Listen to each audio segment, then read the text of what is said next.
Arnie, right? Arnie, breath. All right. Yeah, sure. Yeah. Okay.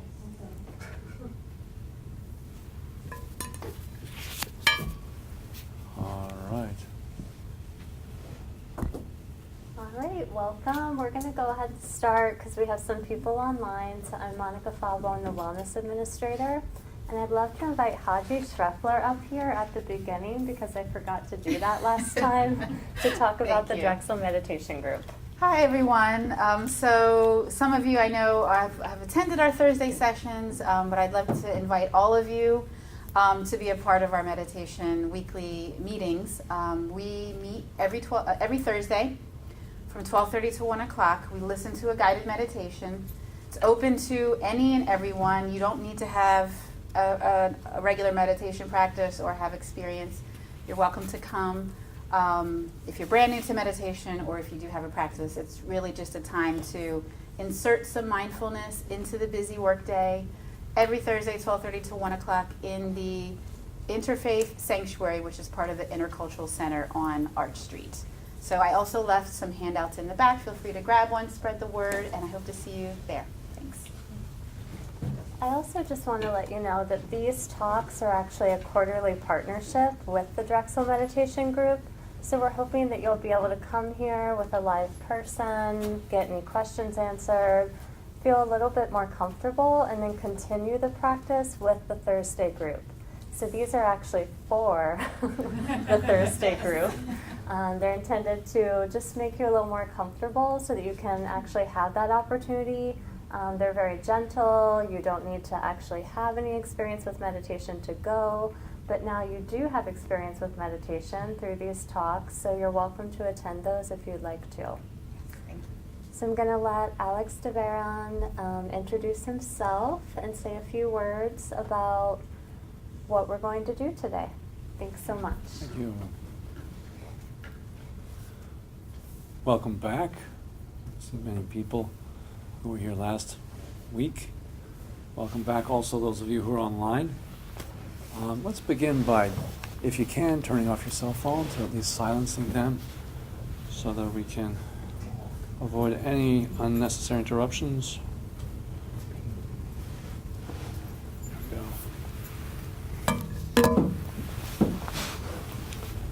we go. I think one of the things I ended with was last week was the 3 relaxing sighs. And so we can begin with that this week. Last week we had a lot of talk.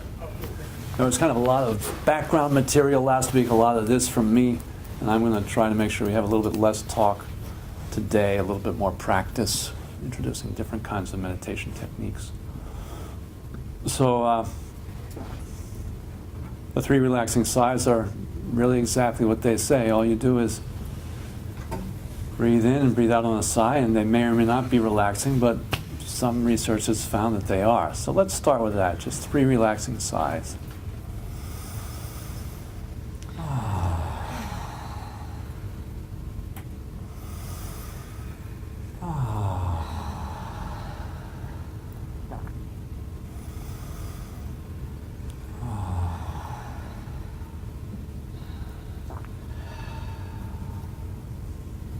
In a way, it's a good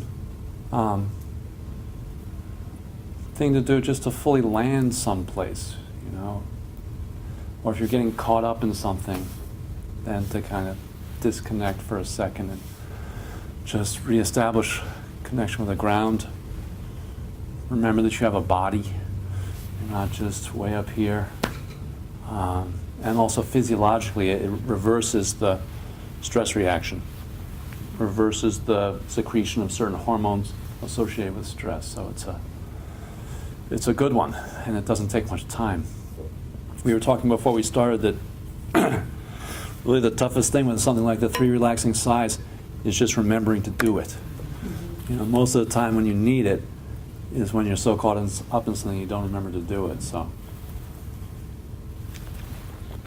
nowadays you can program things into your phone that like ding at random times per day, or you can have a watch that buzzes at a certain point if your heart rate goes above a certain speed, which can be used as a really wonderful reminder to just stop and disengage.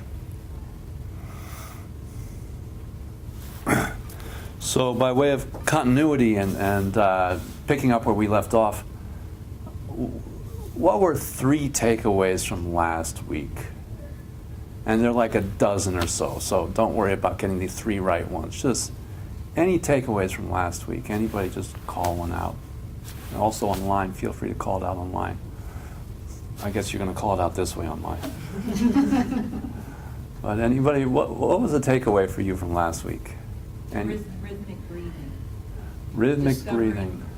like, Right. that I could do rhythmic breathing. Yeah. That was contributed to relaxing. Not just watching my breath, but actually seeing a nice, easy pattern and flow to it. Great. Rhythmic I breathing. had never seen that before. Yeah, and Or now, experienced that. right, and the breath can be a real ally, and we'll talk about that more in a second. Another takeaway from last week, yeah. Starting from a position of hope and positivity, that feeling like you're complete already, and you're discovering what's within you as opposed to trying to fix something that's broken. Right. Yeah, that's huge, right? Starting from for everybody out there too, starting from a place of hope and positivity so that you feel complete already and you're discovering what's within that completeness rather than you're broke and you're trying to fix yourself. Do you want to say anything more? I think that was, yeah. So yeah, really important. How about another one? Another takeaway? Anything?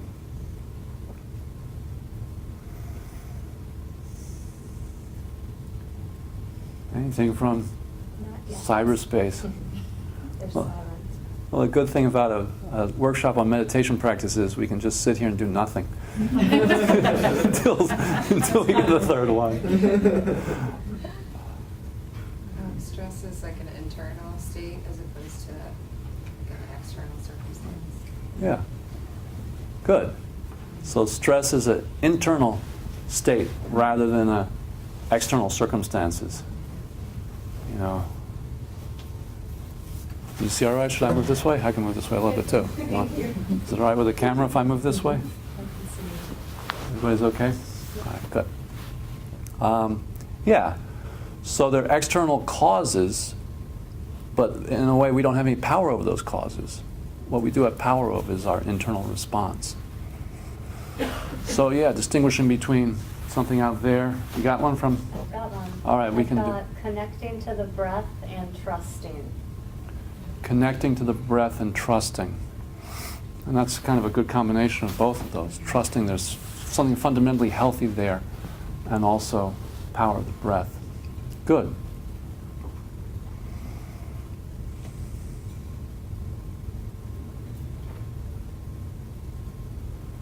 Great, so I think that does pick us up where we left off. And one thing I was contemplating in preparation for this was that we talk about meditation technique, and there are all these different techniques, and you get an app, and an app has a certain technique on it. And that's incredibly important. You have to have a technique, otherwise your mind's just going to do whatever it does. At the same time, attitude is just as important as technique. So if we come in, if we use a certain meditation technique and our attitude again is that we're broken and we're trying to fix ourselves, that's going to radically color how that practice feels. It's going to radically change how that practice feels. So if we come in with the attitude, well, maybe we're not broken. Maybe we have everything we need. And we're uncovering that. We're tuning back into that because for some reason we've been separated from it. That's going to radically change how our practice works in our lives and what it feels like. It was a big takeaway, big aha moment for me because I've been meditating for about 20 years before I realized that. So it was kind of like, oh, I wish I'd known that sooner. I wish I'd really felt that sooner. You know. And speaking of attitudes, we have a wonderful handout which is called the Attitudinal Foundations of Mindfulness. So I forgot to mention the handouts last week, but we have some really good ones up here, so please remember to take them. other thing I'd like to say about just this before we get into practice is this approach is intensely practical.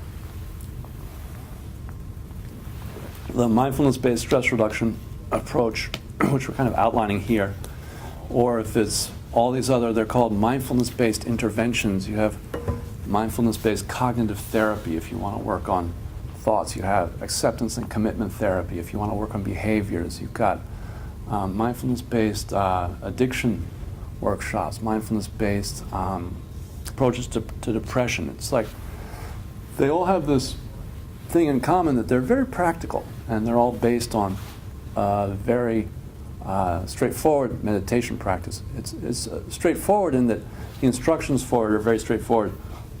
It's not so straightforward because our minds aren't so straightforward. But the instructions themselves and the attitudes and everything you're bringing to it are pretty straightforward. And when it gets less straightforward is from our end. But they're all practical, and they all work. They all have measurable outcomes. And just to review in a way from the scientific point, why it works is because stress grows out of habits. Our stress reaction and our emotional discomfort, psychological discomfort, grows out of habits. And you know, if we're in a really awful situation that involves being abused or something that's really we have to get out of, we can acknowledge that. It's not all just us. Sometimes we do have to get out of bad situations. But from the point of view of what we can do, all of our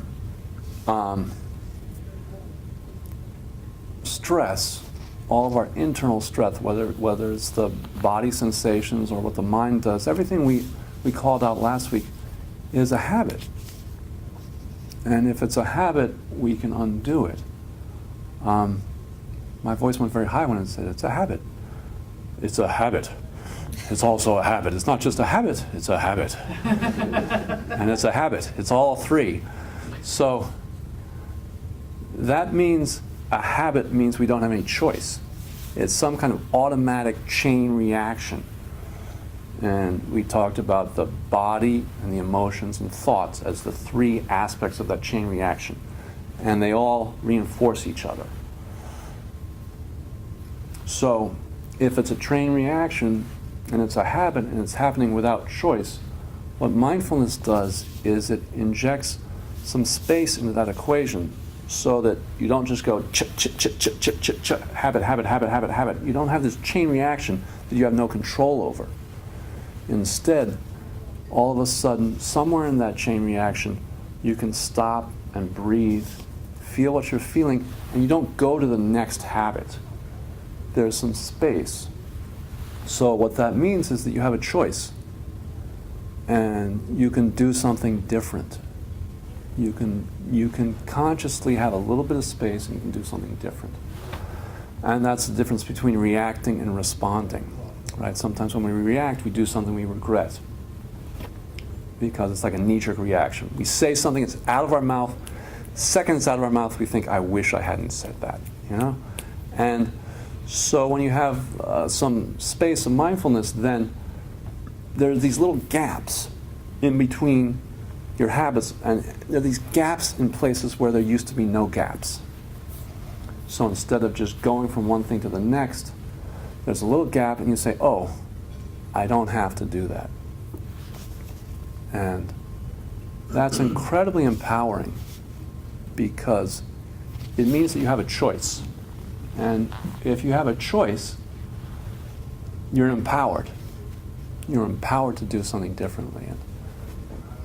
And it's really interesting because there's very little talk of empowerment in MBSR, but people feel empowered. There are no formal empowerments. You know, you don't get, you're not given a sword or a shawl, and now you're so and so. You can do this. There's not a lot of affirmations, but you get empowered naturally because all of a sudden you have a choice in situations where you felt like you never had a choice before, and you feel better. So it really does work, and we have handouts that have the contact info for the two primary MBSR places in Philly, the UPenn program and the Jefferson program. Yeah.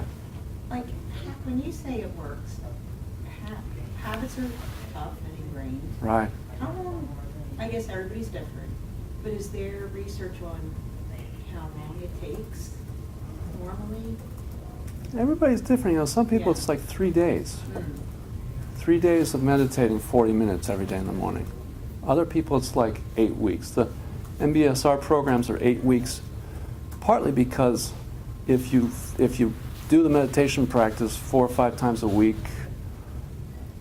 you find the time in your schedule to actually do it, which is the hardest thing. I mean, it's kind of weird because they call it stress management, and then they give you something to do on top of what you're already doing. Which is like, how is this going to relieve my stress, really? You know? So that's the biggest catch with MBSR is all of a sudden you've got to carve out 20, 30, 40 minutes per day. Research has said actually you can do it in 20, 25 minutes. 25 minutes, 5 days a week, you know? And I think the 8 weeks is partly so that if you really do this for 8 weeks, you will feel a concrete difference in your life after 8 weeks. A lot of the times I teach 5-week classes, and it's a little different after 5 weeks. You don't necessarily get to go as deep into your own habits. Because what you're doing really is you're going deeply into yourself. You're going deeply, you're getting incredibly curious about the details of your own experience in your own mind, and how you create your own world, really. You know, we create our own world in one way or another with our mind. So, you know, it's different for different people. Some people, they don't get it after 8 weeks, but they know that other people did, and they know that maybe there was something to get. So they just do the same program again. And then maybe they get it after a second run of 8 weeks, you know, or they come to the Shambhala Center and continue some kind of practice. So it's hard to say. It's a good question, though. But at some point, you just feel like your life feels different. It's on a real feeling level that the quality of your life is different. And it's not that you're in a better apartment or have a better car or any of that stuff. It's that you taste food, you enjoy it more. Your interactions with people are more kind of heartfelt and have a sense of oomph to them. You know, you're not dragged around by your mind, not dragged around by your thoughts. You feel emotions, but there's some kind of space around them, so the emotions aren't kind of taking you over in a way. Anything else before we do some meditation practice? Good. So triangle of awareness, the 3 things we place our attention towards. I hate asking questions that have right answers, so I'm not even going to ask you because it's silly to ask questions for right answers. It's body sensations, emotions, and thoughts, right? That's kind of the complete way we can parse out our experience for this type of thing. We have our body sensations, we have our emotions, we have our thoughts. So we did a bit with body yesterday. Body is, not yesterday, last week. Body's always where we start because, again, it's the gateway into the present. Body doesn't lie, it tells you what's going on right now. If I'm nervous, I feel it at different parts, I'm sure all of you. And we talked about stress and how it feels. Let's really flip the script for a second and say, how do you know you're feeling joy? When you're feeling joy or connection, what's a signal you get in your body?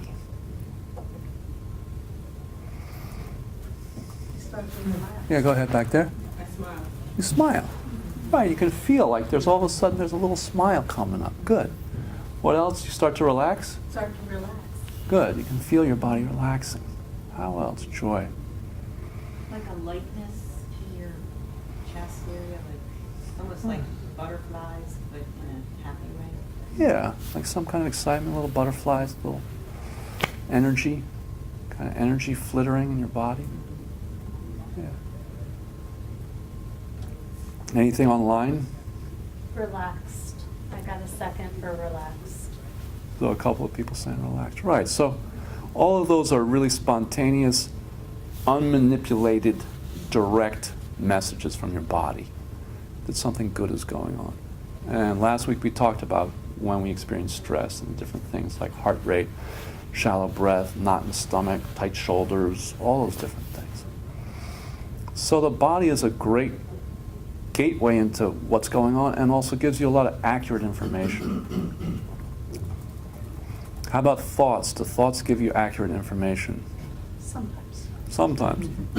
I'm also seeing some people say, nope, sorry, right? Absolutely not. They're inaccurate.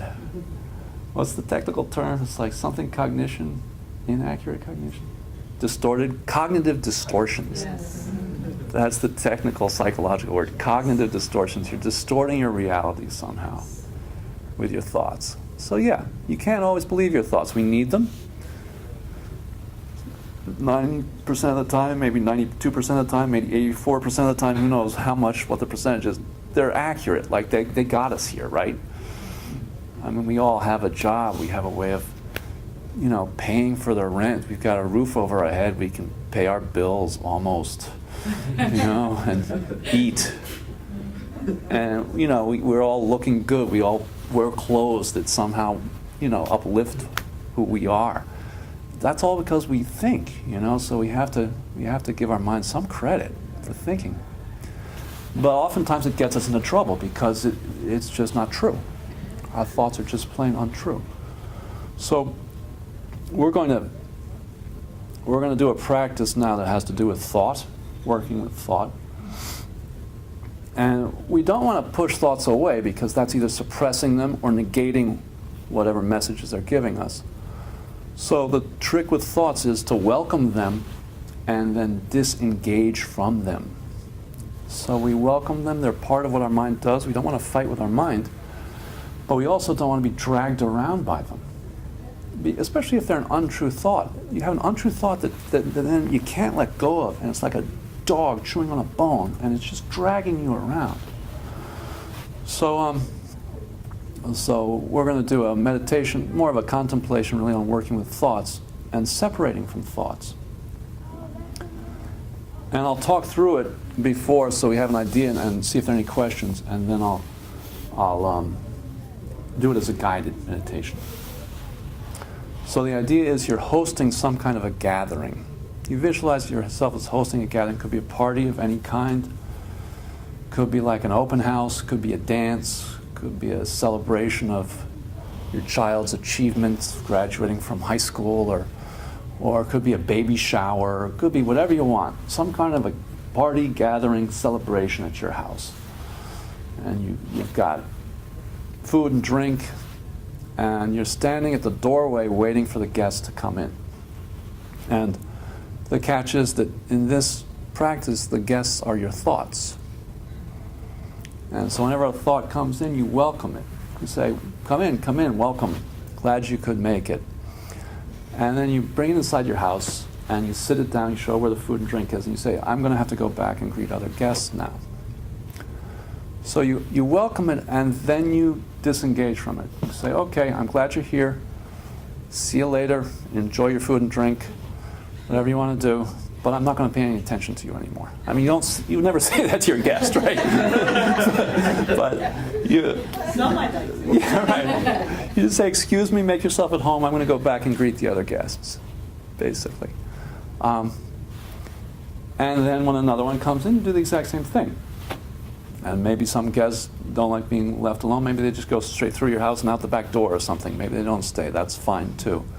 But we're just going to play with this idea that thoughts are like welcome guests, but we choose whether or not we're going to spend time with them. And we choose to remain in awareness and be aware if other thoughts are going to come. And sometimes what happens is people who have lots of thoughts, once they're waiting for the thoughts, they don't have any thoughts, and they think, what the hell's going on here? So if you don't have a lot of thoughts, that's fine too. Or if you have lots, it's fine.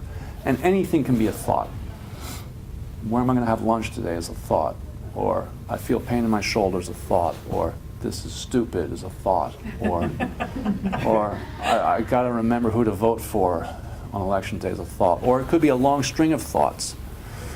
You got to remember who to vote for, and then you start thinking of the candidates and where you're going to get your ballot crib sheet and everything else, and it becomes, and that's fine. You can then just say there, you can welcome a whole group. Maybe they came as a group, you know. You bring them back, and you welcome all of them. You show them places to have a seat, and show them where your food and drink is, and leave them all behind, and go back to the front of your house. Any questions about that? All right, let's do it. Again, we'll start. Yeah. So what about the guests that won't leave you alone and like keep calling That's you? right. That's a really good question, because there are some, right? Right. That's exactly right. Thank you for mentioning that. They won't listen. And they're the most troublesome ones, right? Yeah, they're the ones that just don't let you alone. They come back and what about blah, blah, blah, what about blah, blah, blah. So,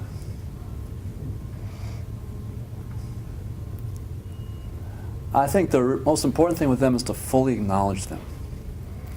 And to look them in the eye and say, I hear you, and what you're saying makes sense. And I'll get back to you about that. You know, or something like that. So, if you don't acknowledge them, then they're just going to like keep at you like crazy. So you can acknowledge them, you can give them a hug if you want, you know, you can shed a tear with them, whatever you want to do. It's to let them know that you really honor whatever wisdom is there kind of underneath the thought. There's always some kind of wisdom in it, you know. It's showing that you really care about something. When those thoughts won't leave you alone, it shows there's a part of you that really cares, and that's a good part. That's a part you want to honor. So to say, yeah, you're right, I care about that too. Right now, I can't talk to you any further about this because I've got to make sure people know what door to go in to my house. You know, I've got to greet the other guests now, but I'll definitely get back to you about this. And it's also a good point that there are other modalities, like all these different kinds of therapy I mentioned, and ways of journaling or ways of working with people that really honor the story and honor the thoughts. And that's okay. So it's like you choose different ways of working with the thoughts at different times. We've got to be able to disengage from them. And we've also got to be able to honor the wisdom and the caring and the emotion that's causing them, that's fueling them. You know, what's fueling that thought? What is giving it its intensity, its power? That's a really wonderful question. That's not the question of this practice. But that's why when you say, I'll get back to you about that, it's not like a BS, I'll get back to you about that, when you have no intention of getting back to the person about that, which I'm sure we hear sometimes.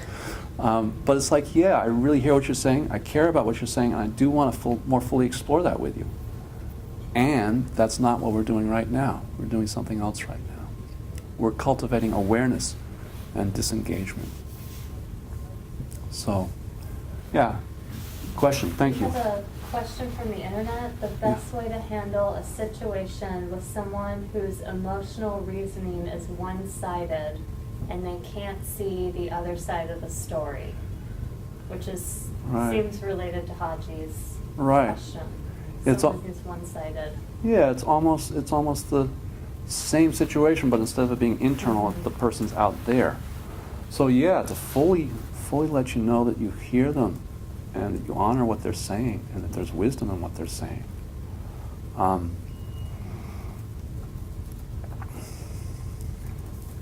In the stress management program, there's a lot about communication. It doesn't usually come in terms of week 5 or week 6. So the logic there is that we really have to work with ourselves first. And if we can be open and non-reactive and really fully there with them from our side, then they'll feel that. So we really do have to start with this. There's a whole body of teaching about being with another person who's upset and how to be with them when they're upset. I think feeling how we can be with ourselves when we're upset is a good start. And we're also going to work with emotions today. So I hope that's okay, that we can't go into the full dynamics of interpersonal communication right now. But it's very similar. It's fully hearing and fully being with what's happening. And when we work with emotions, we'll go through that some more too. Okay, so anything else from? All right, let's go ahead and do this practice. So first thing is to feel good and grounded, especially when you're working with cognition, when you're working with thoughts. It's really helpful to have a strong sense of body. So I'm going to do a body practice again because body is so foundational to just being present. We're going to start with body again in a big way. So these chairs, again, you have a choice with these chairs. If you want to be very zen about the whole thing and really emphasize upright posture, you can scoot forward and kind of emphasize a straight back away from the back of the chair. If you want to be more kind of, gentle with your posture, you can just feel the support coming from the very base of the chair and let your back kind of pull away from the chair a little bit. If you're tired and you feel like both those are too much work, you can lean back in the chair. That's fine too. Again, I demonstrated last week the posture that I do not accept. I won't do that again. You may remember it. That it's just not a way to work with your mind. You just have no leverage over your mind if you're sitting like in an almost horizontal way. So some feeling of uprightness. You can still lean back in these chairs and feel pretty upright. Personally, I like the support from the back of the chair, and then I like to feel my back just kind of pull away from it a little bit towards the top. So you're feeling that, feeling your feet on the floor, seeing if you can feel the base of your hips. Sometimes I like to rock back and forth, feel the sits bones, the kind of pointed base of the hips connecting with the chair. And last week I mentioned this, I think it's always worth doing, taking a moment just to kind of rock back and forth. So you're feeling some strength in your spine. Feel free to close your eyes if you want to. Some strength throughout your back, giving you a bit of uprightness, a little bit of alertness in your body.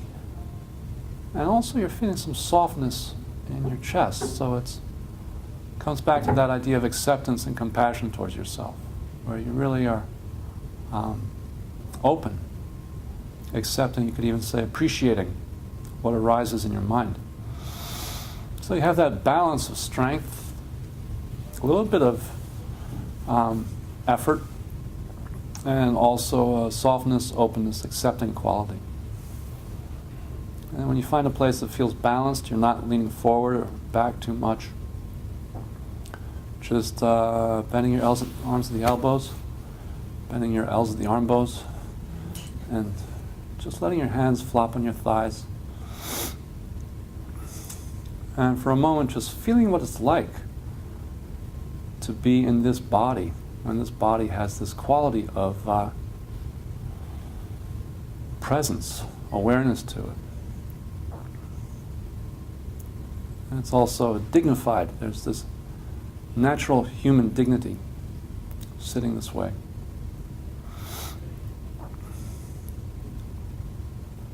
So perhaps closing your eyes or lowering your gaze and feeling the sensations in the body.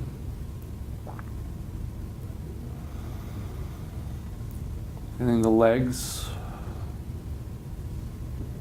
the groin and the hips, the torso. Letting your weight settle into your chair.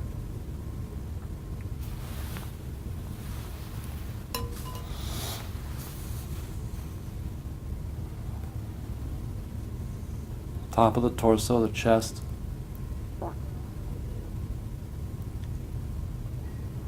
The neck, jaw,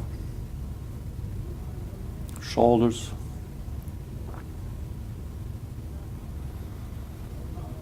Feeling the sensations in the arms, hands and fingers.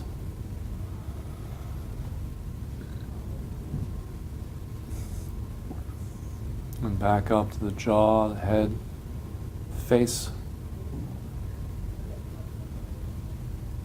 eye sockets, the eyeballs, brow, the ears, nose, all the way around the back of the head, the top of the head. And any place I might have left off, I'm not sure I said everything. There's any spots in your body that are saying, what about me? You can go to them.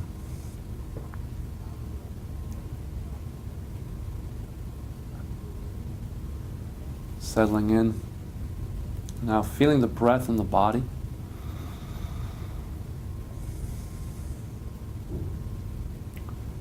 Feeling the body expand with the in-breath. And the relaxation that goes with that expansion. Opening into parts of your body that might feel constricted. So taking a nice, deliberate, deep breath in. Opening into constriction, bringing some space into your body.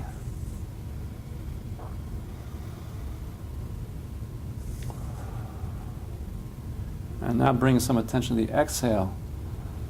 The exhale has the quality of letting go and dissolving. Letting it all go and dissolving out.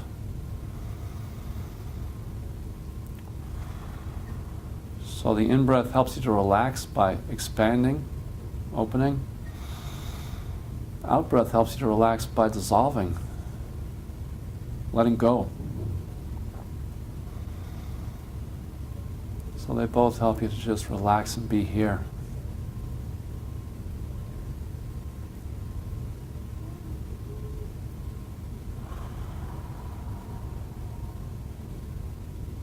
So feeling the breath, feeling the body moving with the breath.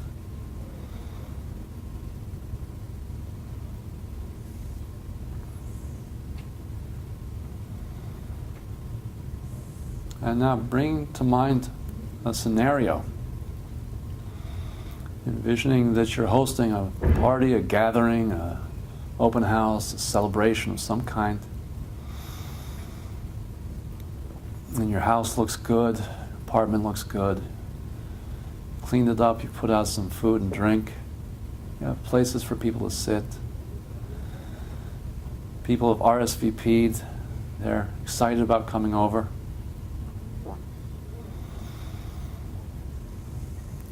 And you're standing at your doorway. If you have a porch, you can be standing on your porch. If you wish you had a porch, you can make yourself a porch. And you're waiting for your guests to arrive. You're just kind of there. You have some kind of expectancy, some kind of awareness of who's on the street, noticing who's pulling up, who's driving by. Are they parking their cars or are they keeping on going? So you're noticing what's happening.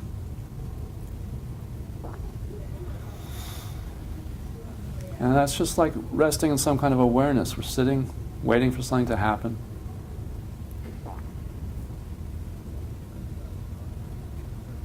And then all of a sudden a thought shows up.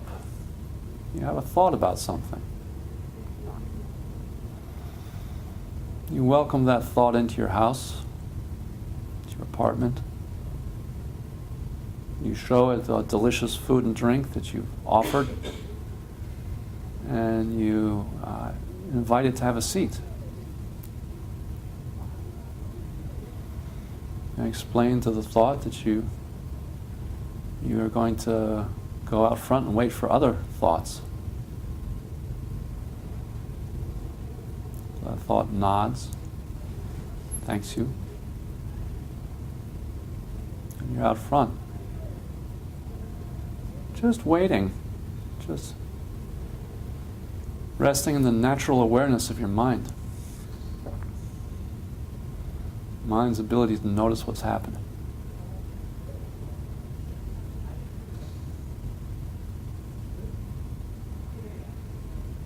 And maybe you have another thought. You invite that one in. You look it in the eye, you greet it, acknowledge it, bring it in, and then let it go. Let it talk to the other thought. Have some drink, and you're back out front, waiting for the next thought.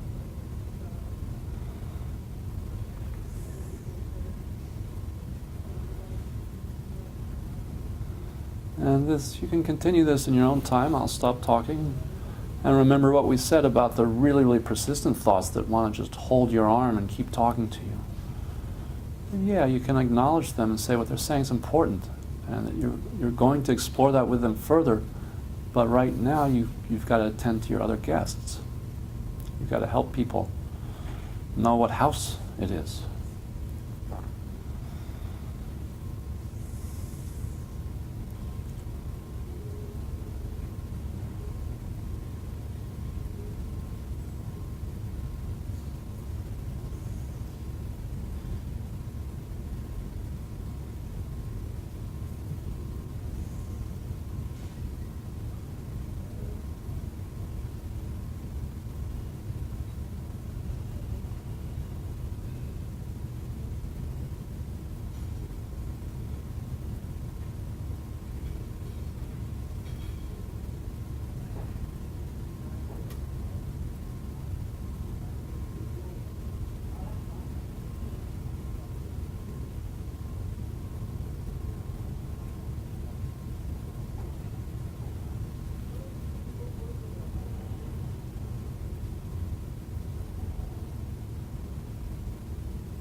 So again, noticing if you're with the thoughts and are kind of carried away by them, or if you can just come back to feeling your body sitting in this chair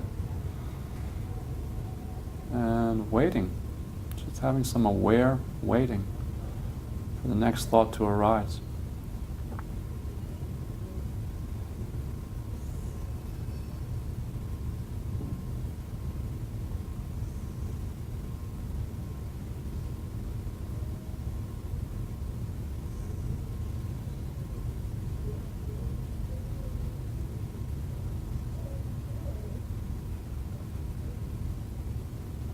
So in a way, you're just here right now, waiting, seeing what your mind is going to produce.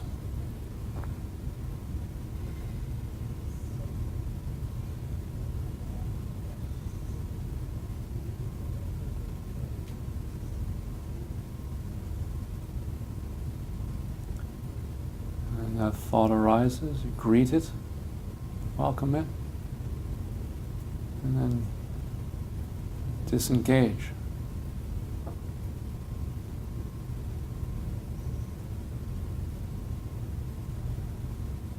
You can be as affectionate as you like with a thought. You can say, I love you, you're the best thought ever. And now I'm going to go back to the front of the house.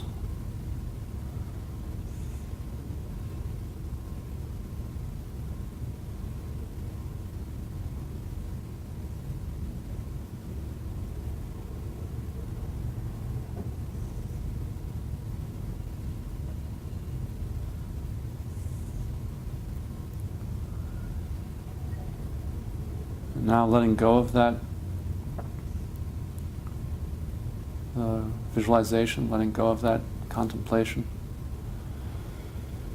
and just coming back to the feelings in the body.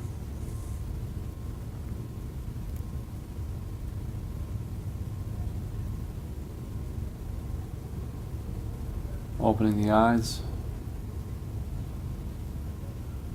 coming back to the sights and sounds of this room. Coming back to the other people in the room.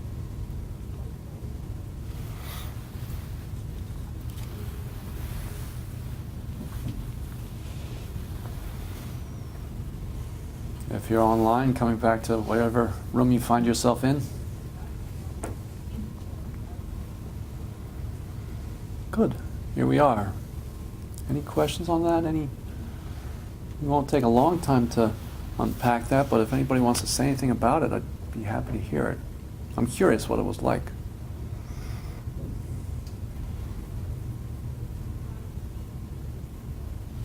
Yeah. That really helped me to stay focused on what my goal was, which was to relax and just, because I'll start thinking of so many things and I feel like I'm on a turnpike, like, oh, go this way, go this Right. way. So like thinking of them as guests and saying, hey, thanks for coming. Right. Have some wine and go over there. I'll be back in a little bit or Right. whatever. So that definitely helped me, I guess, stay centered. Right. Yeah. Good. Now, were you typing that in or should I? typing that. All right, so you got it online. Great. Thank you. Yeah, that's exactly right. And that's what thoughts do. They pull us off our center, right? When we get engaged with them, they drag us off of our seat. Yeah. Yeah, good. Thank you. Yeah. More of a general comment that I find when I try to meditate, I'm very distracted by my discomfort in my body. Like my back hurts, or I have like old sports injuries. I sit at a desk all day, and I'm like very distracted, and I'm constantly have a really hard time sitting still and finding a comfortable seat that I can stay in. And I move around a lot. So I don't know. It's just been something that I'm struggling with. So I thought. Yeah. Yeah, it's a good one.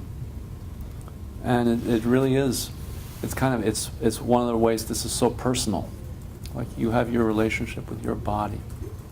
And finding the right chair, if you have to sit in a chair. There's some chairs that are so ergonomically designed now, it almost feels like you're floating, Or I have a friend who just meditates lying down.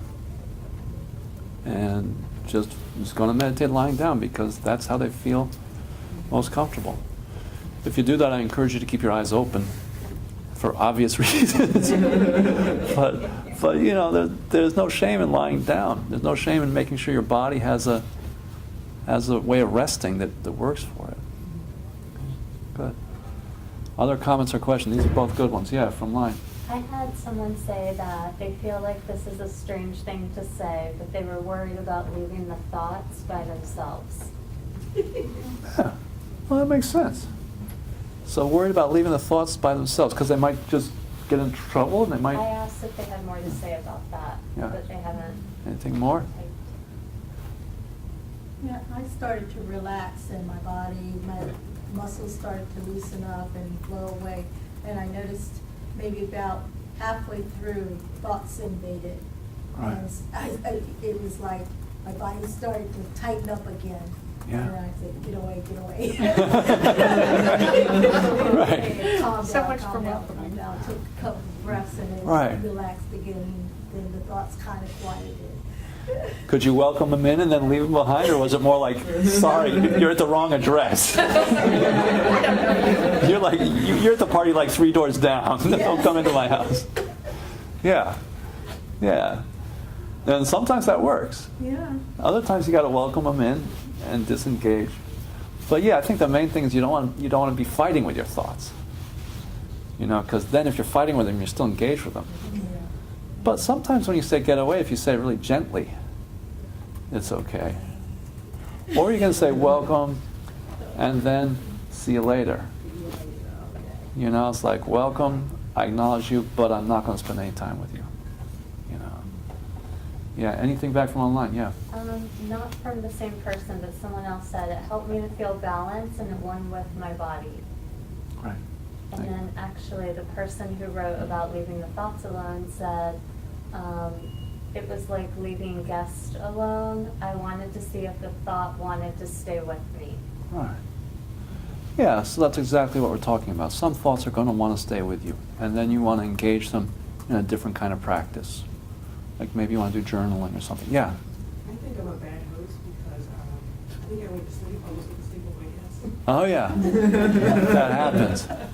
So you found a spot on the front porch that was comfortable enough you could just go to sleep. They were there, and after a while, Yeah, we're going. Yeah, that happens. Felt like a cat sitting in the sun for a little while. Yeah, it's so easy to fall asleep doing these practices, and it's such a,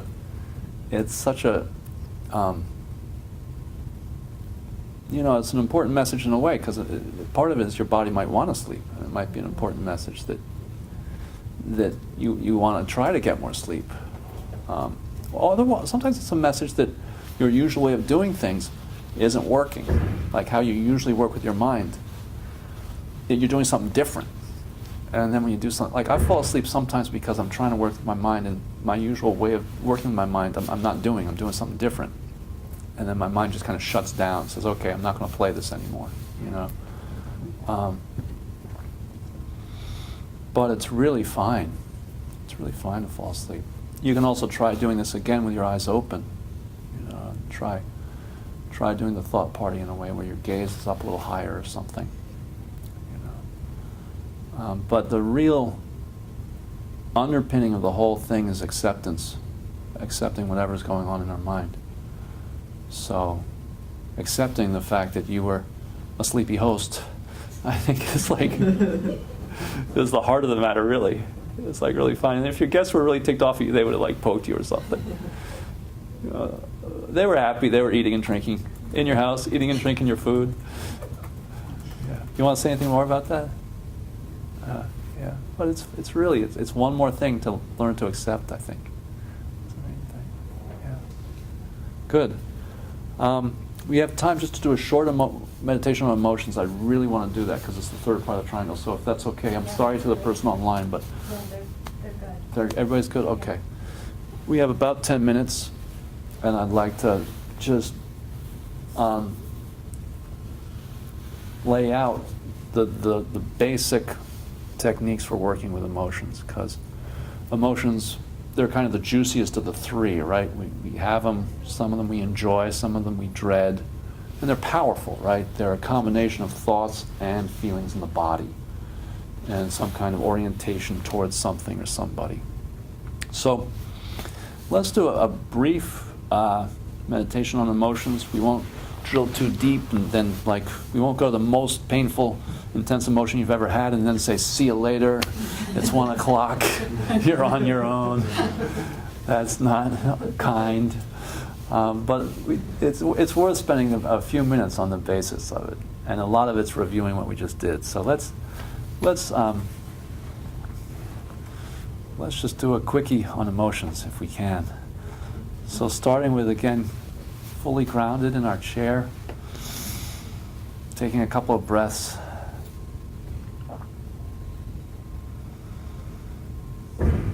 Feeling our back strong, back open, accepting front.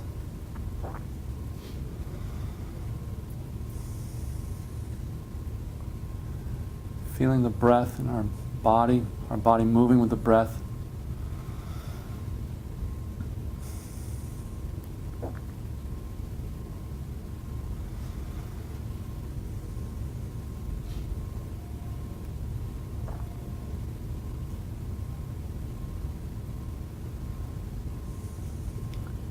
And bringing to mind somebody who irritates you. Maybe not the person who's the most difficult person in your life, source of great pain, but just somebody in your life who you find annoying. I think we can all find somebody annoying. Or maybe it's a pet that has an annoying behavior. Or maybe it's somebody who you like a lot, but they do something that annoys you. So just keying in on that feeling of irritation, annoyance. You kind of wish that person would just do that thing differently. Maybe you still care about them, maybe you even love them, but there's a little irritation there. And bringing to mind that irritating scenario, that thing they do that just irritates you.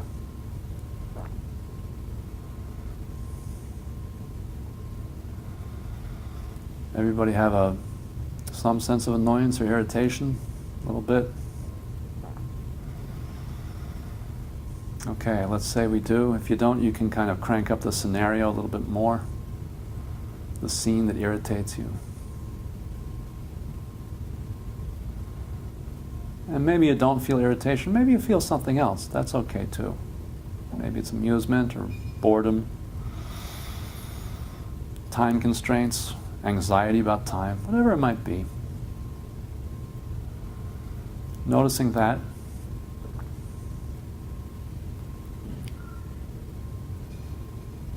And again, here we're disengaging from thought. We're going to let ourselves feel that irritation in the body as much as we can. So, first, if you want to crank up the scene one more time, you can. What makes you irritated? What about this person or thing makes you irritated? Annoyed. Aversion. Maybe pissed off a little bit. And then bringing our attention into the body. Where do you feel that irritation in the body? Is that irritation playing out anywhere, that annoyance? Or if you're feeling something else, where's that playing out in your body?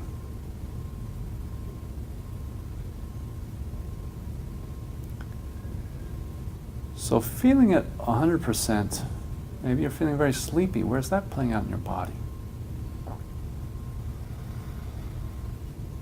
Feeling that with conviction. You're irritated, you feel irritated, you can feel it in your body.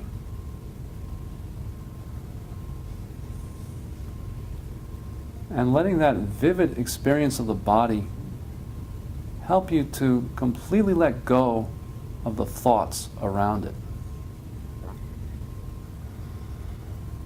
So right now you're feeling that sensation in your body, that emotion, without any of the reference points that brought it into being. Letting go of thought altogether, and seeing how vividly you can experience the sensations in your body.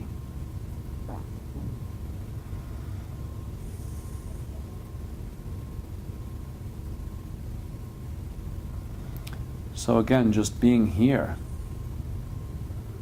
being right here with your body.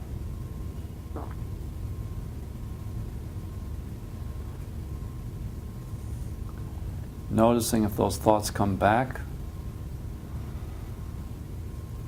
And again, disengaging from them.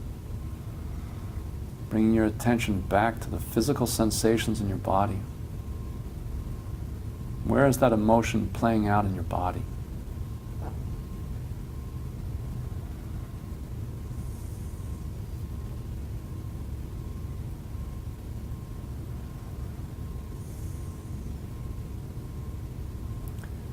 Feeling the emotion without any apology. Feeling it 100%. And at the same time, not buying into the storyline behind it.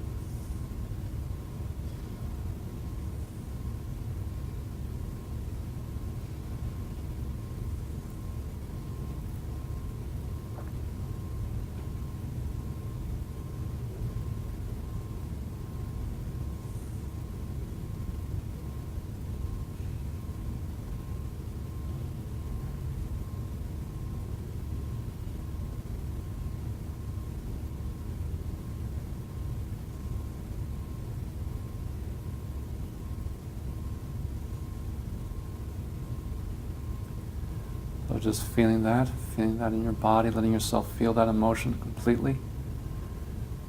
And letting go of the thoughts that are supposedly justifying it or explaining it or bringing it into being.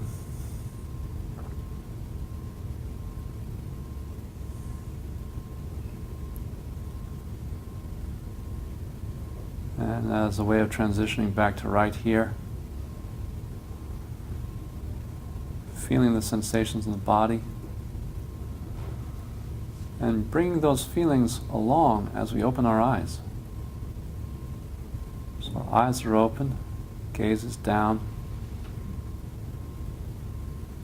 and our attention is still on our sensations in our body. Still fully inhabiting our body.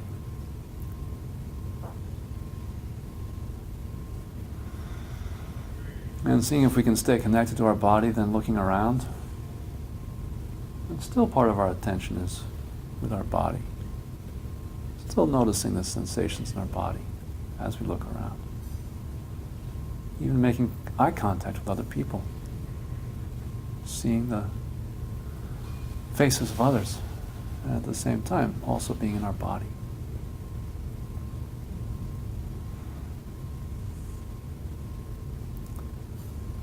Good. Here we are. So that's a little bit about working with emotions. Again, feeling them, acknowledging them. When you feel an emotion, is it true? Yeah, it's true. It's your truth at that moment. It's different from thoughts in that way. Thoughts can be just plain wrong, untrue. But if you're feeling an emotion, that's your experience in that moment. And that's lately the phrase is, that's your personal truth. You know? And it might change 30 seconds later, but it's your personal truth. So when we do that, well, you tell me, what did you notice about working with emotions in that way? Yeah. Well, first, compared to the not thinking one, Yeah. not a problem for me not thinking, whatever that says. Yeah. You know, so I got very relaxed. Yeah. Fighting sleep on that one because I'm tired. But emotions, it was very different. Then it was, I didn't really want to even drift off into like Right. going to sleep or anything like that. It was much more, I don't want to say awake, but you know, not nearly as relaxed. I'll put it that Right. way, because you said think of something frustrating and Right. you know, I don't want to say the opposite, but it was definitely a different experience. Right, you're more present, engaged somehow. Yeah, good. So there was another hand up there? Yeah, I was gonna say like my heart rate. You felt your heart rate speed up a little bit. Yeah, good. And I think it's important to mention, we're coming to the end, so we only have time for one more, unfortunately. But I think, yeah, your heart rate does speed up. Your body can change when your emotions happen. And then one of the things about doing it just now is it was really short. And if you did it more, if we had another 5 minutes with it, you'd find that your emotions start to shift. Anybody find that? That even in this short amount of time there was some kind of shift in what they were feeling? Yeah. And even if you just sat with your emotions 5 more minutes, this way, without the thoughts propping them up, you'd find they start to change.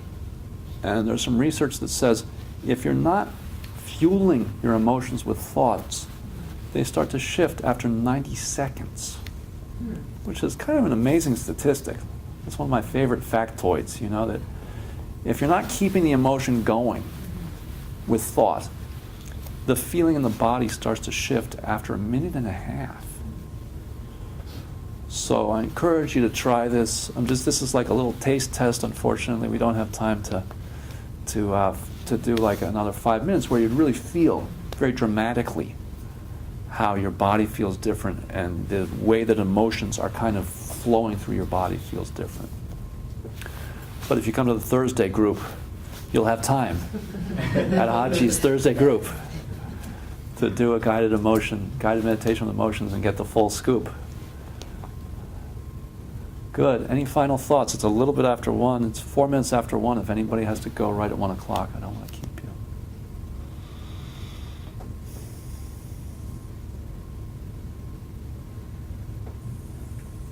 Any final observations about emotions or anything else we've talked about in these 2 days? Yeah. I did experience that, the emotions, like I found myself wanting to think about the frustrating thing because the emotions were shifting. I was like, Right. wait, I'm supposed to be feeling frustrated. Right. And so I had to think about it. Frustrating. And then I realized that without the thought fueling it, it was really just like, I don't really feel like feeling like this right now.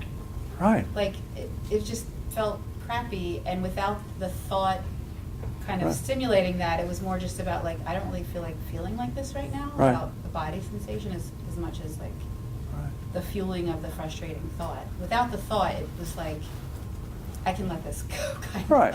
Everybody hear that? It's like you kind of want to keep it going because you get jazzed by it in a way, or it wants to keep going. But in a way, there's a part of you that's like, I don't want to keep this going. And then the feelings in your body, if your heart's racing, then also you don't necessarily want to keep this going. Thank you. It's another good plug for the Thursday session. Ahaji is very wise. So you can come and hear more wisdom from her, too, on Thursdays. Yeah, good. Good. Anything else? All right. Thank you. Well, thanks again. And thanks again to all of you online, too. We'll stay in touch. I'm sure that there'll be more of this, other sessions. And don't forget to get the handouts, too. If you have questions about getting paid for this, I went back to Temple. I said, you know, at Drexel, people get paid to do this. So thank you. This is, unfortunately.